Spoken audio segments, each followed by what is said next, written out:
Hello and welcome to session 3. The first topic that we study today is arrays. Go programming language provides a data structure called array which stores a fixed size sequential collection of elements of the same type. The emphasis here is on fixed because once you set the length of an array, it cannot be changed. Arrays prove really useful in situations where the user wants to store large number of records. Let's say the user wants to store phone numbers of 100 employees. What the user may do is create 100 variables to store that data, and one can imagine how difficult and lengthy the code will become if the user has to maintain 100 variables in the code. So instead, what the user can use is a single array variable which provides the liberty to store multiple values of the same type. So if we talk about the memory organization, all array elements are stored in contiguous memory locations. The lowest address corresponds to the first element and the highest address to the last element. So if you see the slide, the syntax for how you create arrays in Go is specified. You use the var keyword followed by the array name that you want to create. Then you specify the size of the array or the number of elements that you want your array to contain, and you specify it in square brackets, followed by the type of the data that the array will store. And here is an example where we create a balance array of size 10 and it holds data of the type float 32. So in order to initialize the array, you can either initialize the array at the time of declaration. So as per the syntax shown on the slide here, we are creating a balance array of size 5 and we are providing initialization values too. So as a second option, you can also initialize the array elements post the array creation, where you specify the array name followed by the position of the element you want to modify, and providing the value that you want that element to carry. So let me highlight one small thing here. So the indexes in Go starts at 0, meaning that the first element is at index 0 and the last at index n-1, where n is the length of the array. So this is similar to the other programming languages. Other programming languages also follow a similar approach like Java, C++. So next, let's switch to a code demo.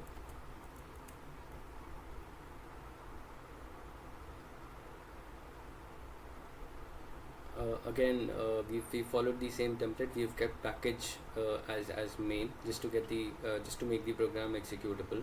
So if you see the main function here at line number 10, we declare an array called balance which has a size of 5 and has elements of type integer. So next, at line number 13, we have a second array again of size 5, but here we provide initialization values too at the time of creating the array. So a question would come up: what happens to the array declared at line 10? So the default, the values, where does this array element get the values from?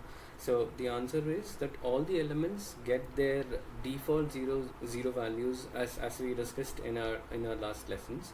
Next, at line 16, we simply print the array, and let me just execute this once. So if you see the output, it shows 5 zeros because we did not provide the elements an initialization value, and Go provided them the 0 value for the int type, which is numeric 0. So similarly, at line number 19, we print the second array, the array called paid, and if you see the output, it says 1, 2, 3, 4 and 5 because we initialized this array with the values 1 to 5. So if you see at line number 22, we try to update the array by setting the first element of the array to 1, and the way we do it is we just specify the array name followed by the index in mentioned in the square brackets that we want to edit, and we provide on the right hand side the value that we want to assign to the array element. Finally, we print the balance array, which we just updated at line number 22 to get the updated result as shown below.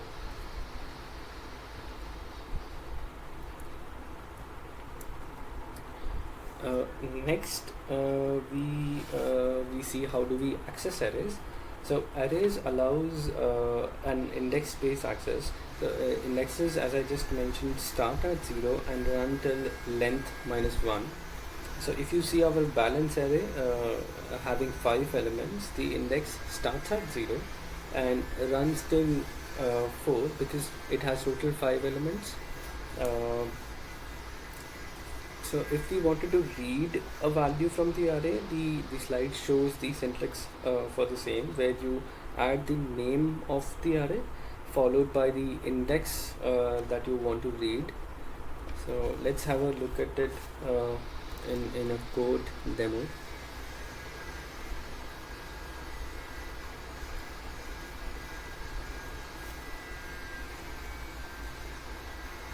Yes.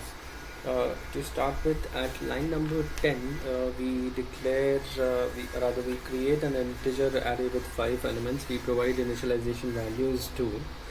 On line number 13, we declare an integer variable called a, and at line 14, we try to read the first element of the array, since we are passing index as 0. So this is going to read the first element of the array.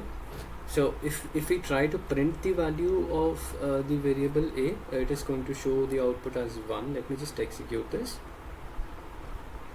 So if you see the output, it prints variable a has a value 1, since we read the first position of the array. And this we've already studied how a for loop works, so we can also run a for loop as shown on the screen in order to iterate over the array elements. So what we do is we run the for loop from index 0 till n-1. So this is going to execute my loop from starting from 0 till 4, and what we do is inside the for loop we just pass the our counter or the index variable controlling the for loop to access the array element. So in the first iteration, when I is 0, what happens is this fmt.println gets executed, and the element that it prints is balance of 0. Since I is 0 for the first iteration, we print the first element, and the output matches this. So element at index 0 is 1. In the next iteration of the for loop, I becomes 1, and since the second element of the array is 2, so the output that you see is element at index 1 is 2, and similar is similarly the output for the remaining elements. So on line number 29, if you see, we have a new version of the for loop. We did study about the version that I just highlighted on the screen at line number 22, but there's a new version of the for loop. So we did not study it earlier, but yes, I would explain this now. So the range for loop has the syntax as shown on the screen, and you can use the range version of the for loop to iterate over an array. You can use the range keyword to iterate over other elements as well, but for we will have a look at the usage of the range keywords in other scenarios as well. But for now, you can use range to iterate over arrays, and when ranging over an array, two values are basically returned for each iteration. The first value is the index, and the second is a copy of the element at that index. So this is how what we do is this range, when we range over the array balance, it is going to return two values for each of the iteration, as I just said. the first one is going to be the index, and the second one is going to be the value at that index. So if we print the output, we get this, which suggests that for the first iteration, when this for loop executes, the first iteration range is going to return 0 and 1, because the first element in the array is 1. So that's why you see the output as element at index 0 is 1. And for the last iteration, range is going to return 4 and 5. So that is why you see the output as 4 and 5. So let me switch to the next topic. Yes, next we study how do we pass arrays to function. So to pass an array as an argument to a function, your function needs to have a signature of the form shown on the screen. So you need to specify that your function expects an array as an argument according to the syntax shown on the screen. We have the normal function definition that we had a look at earlier, but if you see the arguments that it expects, it says a variable name. Earlier we used to have just the variable name and the type, but here we specify a size as well, which indicates that this function takes in as argument an array.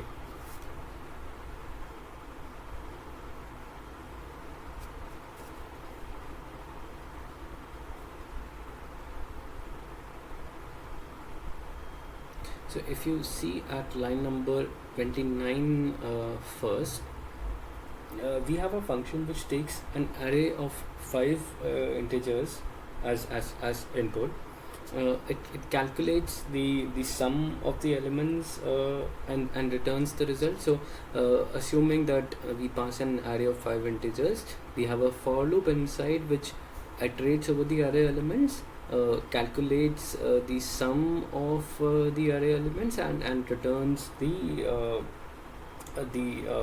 result, the sum of the elements basically. So if you see at line number 9, what we have done is we've just created an array of integers, 5 integers, and at line number 13, what we do is we simply call our function which takes an integer array as input. And since our elements add up to 15, the output that we would see is 15. Let me just execute this. Yes, so the first output that we see is 15. If you see at line number 16, we print the array, and the intention to print this was to see if the change we made to the array in the previous function called in the previously called function, did it reflect back in the caller function or not. Let me just show you the function again. So if you see, we had called this function which returned us the sum of the array elements, and we had a line here where we actually tried to edit the array, one of the array elements, and we had set the value to 9. So if you see the output, when we print the array after the function has been called, the array content hasn't changed, which implied that arrays are passed by value. And an important point to note here is that the size of the array is a part of its type. So when I say this, what I mean is that two arrays of different lengths are actually two separate types. Even if the data type or the type of data they hold matches, they still would be considered as two different types. You cannot equate arrays of different lengths, and you also cannot assign the value of one to the other. So if I try and uncomment the code at line number 19 and 20 and try to run, the compiler would raise an error. So what is happening here is our add array elements function, it expects an array of 5 integers specifically, but what we are doing is we've created another array which has 4 integer elements, and we are trying to pass the same to the add array elements function. So let us see the output. So if you see the compiler raises an error that you are trying to pass an integer type array of size 4 to an integer size array of 5. So these cannot be, this operation cannot be done. And since the length of the array is also a part of its type. Next, if you wanted to pass an array as a reference, so this example that we just saw, it passed array as a value, and this is the default nature of Go, where all elements are by default passed by value. But just in case, since C supports pointers as well, so if you wanted to pass your array as a reference to the function, so lines 23 and 24 show the same. So what we do is we declare a pointer at line number 23, which acts as a pointer to an array which has length 5 and the type of elements that it carries is integer. I wanted to make a close note of the syntax, so we use the var keyword, then the pointer name, and then the asterisk operator, which is used to create pointers. We would be having a look at pointers in the next slide, but yes, I would be covering this again there. But just for a brief intro, I have added it here as well. So this is how you create a pointer to an array. And next, what we do is at line number 24, we just assign the address of the array to our pointer type variable, and we pass it to another function which is called pass array by reference.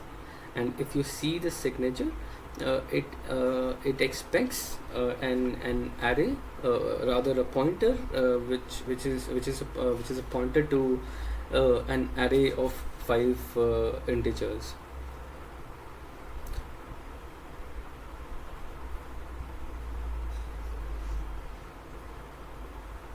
So you can so as we just discussed that, and that the length of the array is part of its type.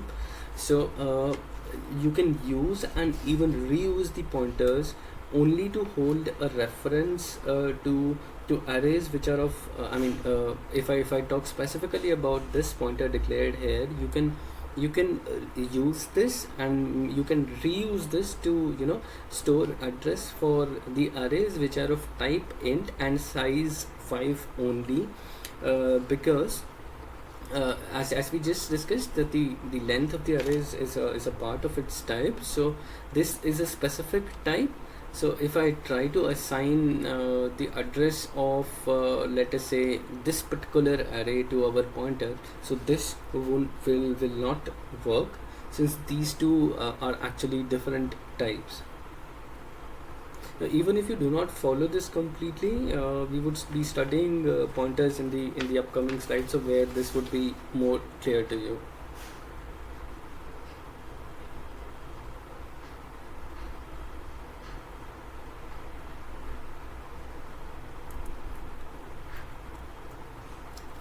Next, what we study is pointers. So as you know, every variable is a memory location, and every memory location has its own address defined, which can be accessed using the ampersand operator, which denotes an address in memory. So a pointer is a variable whose value is the address of another variable. Like any variable or constant, you must declare a pointer before you can use it to store any variable's address. The general form of a pointer declaration is shown on the screen. So all operations that on pointers are carried out by choosing two special operators, which are the address of and the dereference operators, or rather we can call them the ampersand and the asterisk operator. So next, now that we have a basic understanding of pointers, let's understand these concepts better by having a look at some code.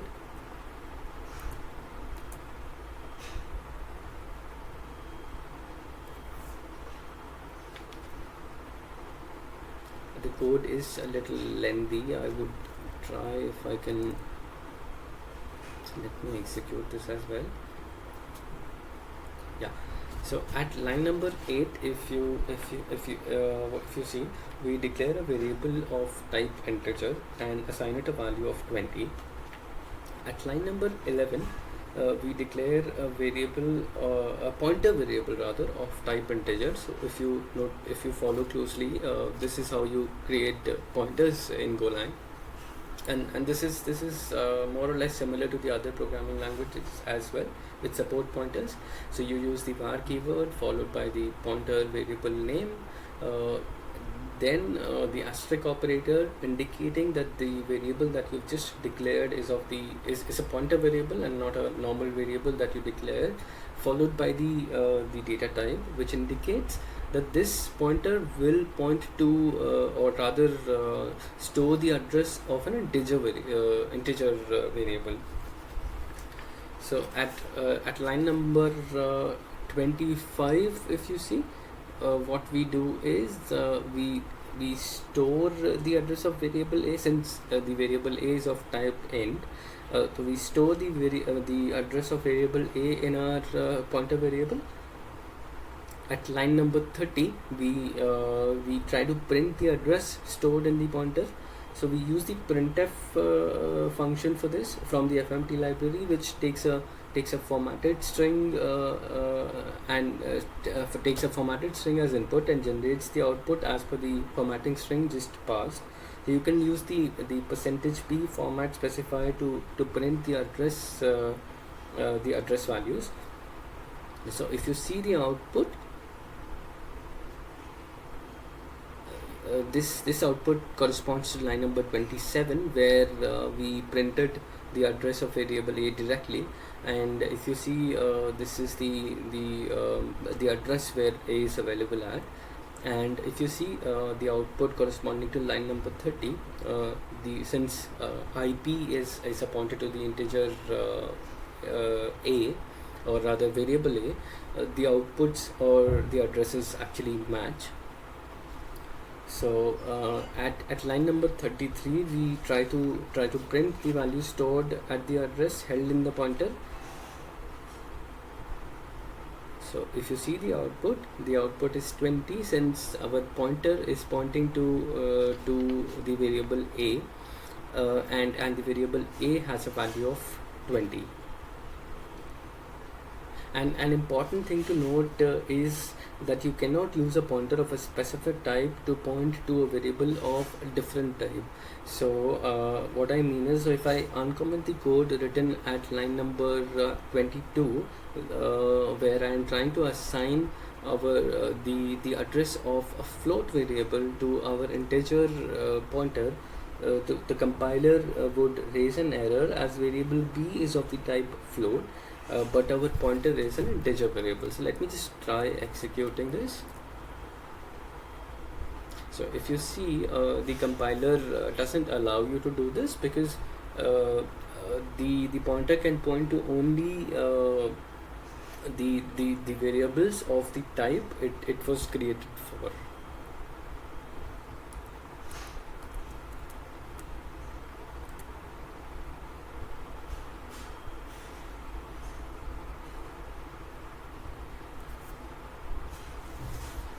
Next we see the nil pointers. It just as we discussed in our previous lessons, that all variables in Go, if not provided an initialization value, do get their zero value.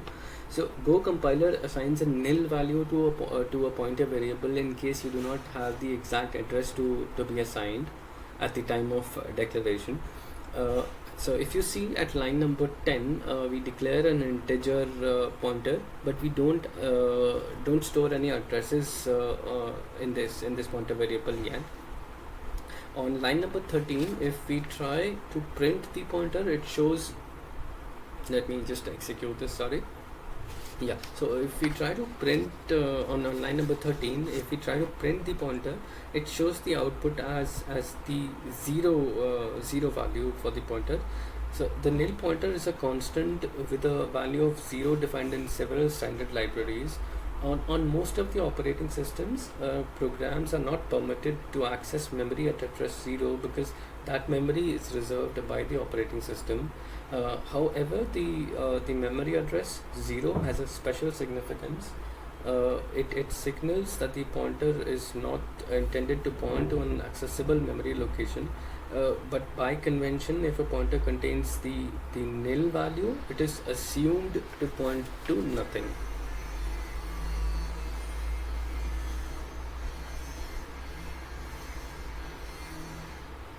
Next, what I wanted to cover is how do we pass pointers to function.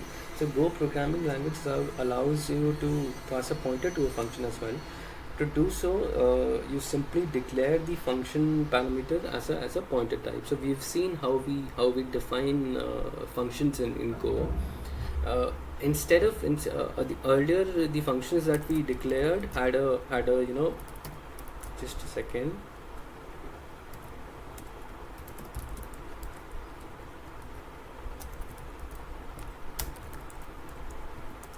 We've seen functions of the form as shown on the screen at line number 31, where the arguments were simple integer variables or be other data type variables. But if you see at line number 24, the function that we have, we indicate to the compiler, we put an asterisk just before the data type to indicate that this function expects two integer type pointers as input. So inside this function, we simply swap the variables and return the values.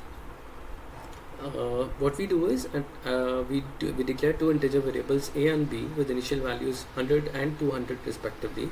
So if we print the values before calling the function, we would see the output as 100 and 200 respectively as values of a and b. Then we call the swap function, passing the addresses of a and b to the swap function, and since the arguments are passed by reference, or rather we pass the address of these variables, any changes that the function makes to using the references passed to this function would reflect back in the calling function. And if you see the code inside the function, what we simply do is we take the value of the first reference variable, or rather we access the value of the first variable that is passed as the pointer, and store it in a temporary location. Next, we assign the value of the second variable to the first one, and from the temporary location we copy the value of the first variable back to the second variable. And since this function was called as by passing references, so if we now print the value of a and b, the output changes to 200 and 100.